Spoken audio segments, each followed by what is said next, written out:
Welcome to Universal Crest TV, and good luck to our boys who made it through to the last 8 of the Euros. With all eyes on the tournament, Edu and Arsenal have been busy knocking on doors, trying to get Arteta reinforcement for the upcoming season, which brings us to this guy, Johan Bakayoko. He's from Belgium playing for PSV Eindhoven in the Eredivisie, where he was used as a winger and a forward last season. The 21-year-old is an exciting talent who could provide real competition on that right side. His pace and strength will be ideal in the Premier League, and his flair on the ball will make him a fan favorite.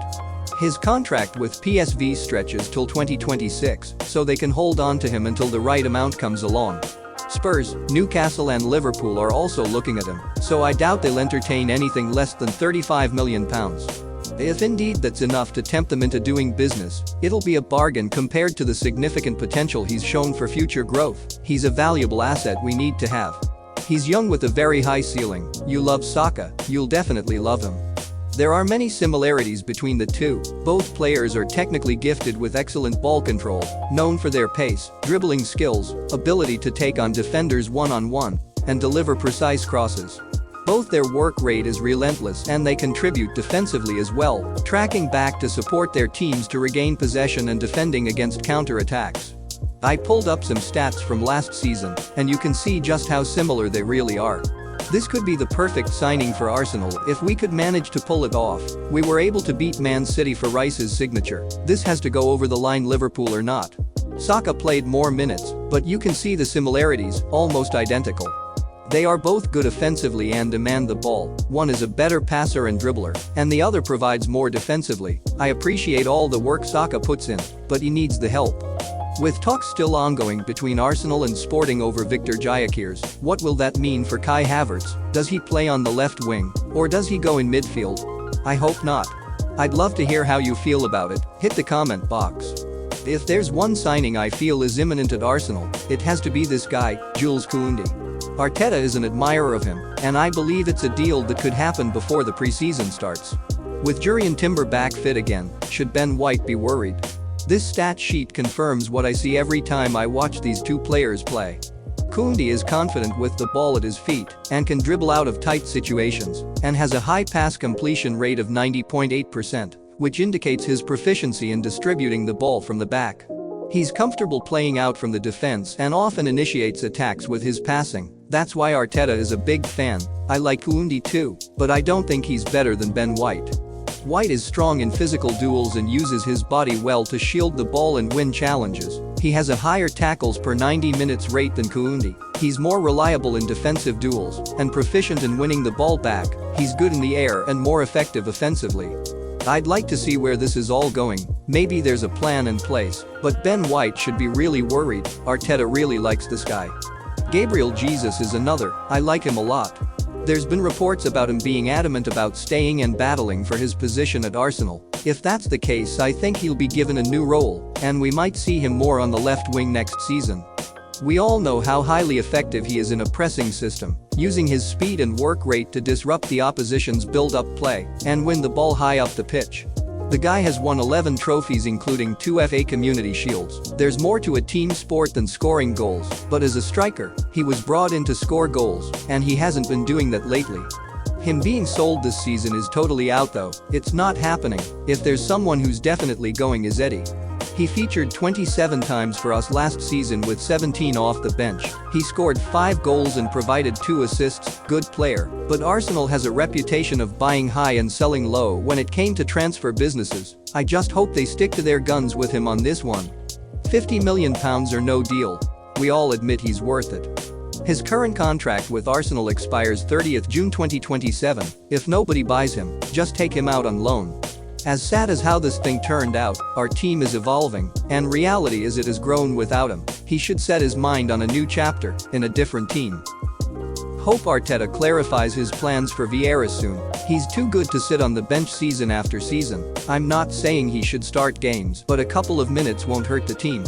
This is the same guy who was recognized as one of the promising young playmaker, earning him the moniker of an assist god in Portuguese football. He provided 14 assists and scored 6 times for Porto in 27 games before we got him. Last season I saw Trossard and Havertz get picked ahead of him in midfield. How does that happen?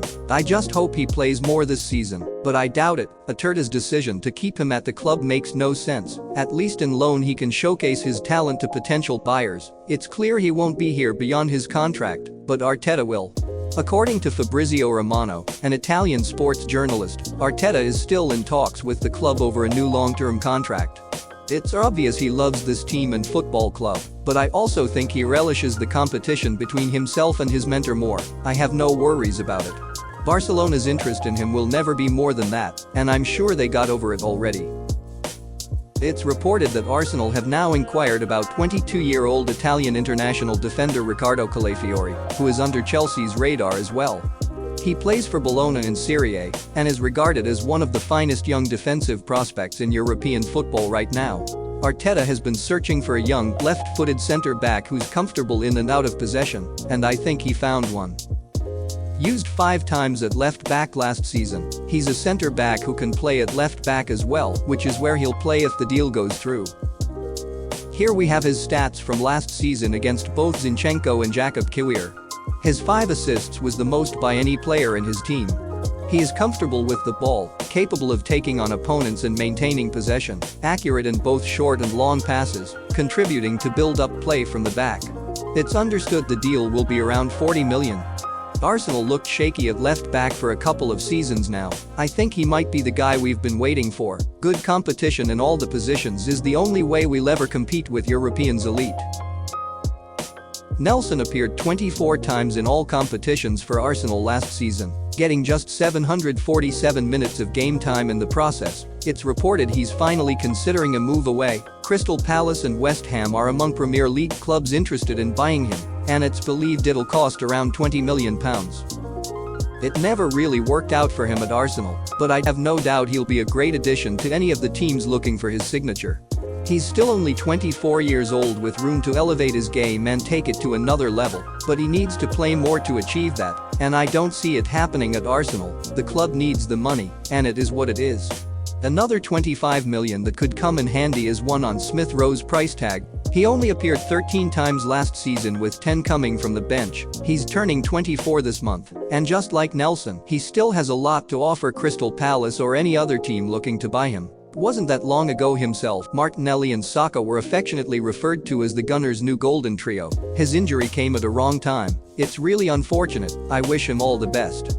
William Saliba, on the other hand, has Real Madrid and PSG monitoring closely. According to reports, both clubs made him top priority target. I don't think they stand a chance. He committed his future with us until 2027, but these two teams are not going away anytime soon. If we fail to win the title or the Champions League in the next 2 seasons, he might reconsider staying beyond his contract. I don't even want to imagine how life would be like at Arsenal without him. That'll be the worst thing. To me, he's the sole reason for the team's resurgence. No money in the world can buy you that. His partnership with Gabriel is remarkable. How they dealt with Man City was my best highlight. What Arteta has done and continuing doing with this team is nothing short of astounding. Same goes for every player with an Arsenal crest on their chest. My criticism of anyone associated with this club is purely football, nothing but positive criticism. We all follow the Gunners, and most of us will still be here long after this group of players and staff. Badge comes before everything. Till our next one, that's it for now.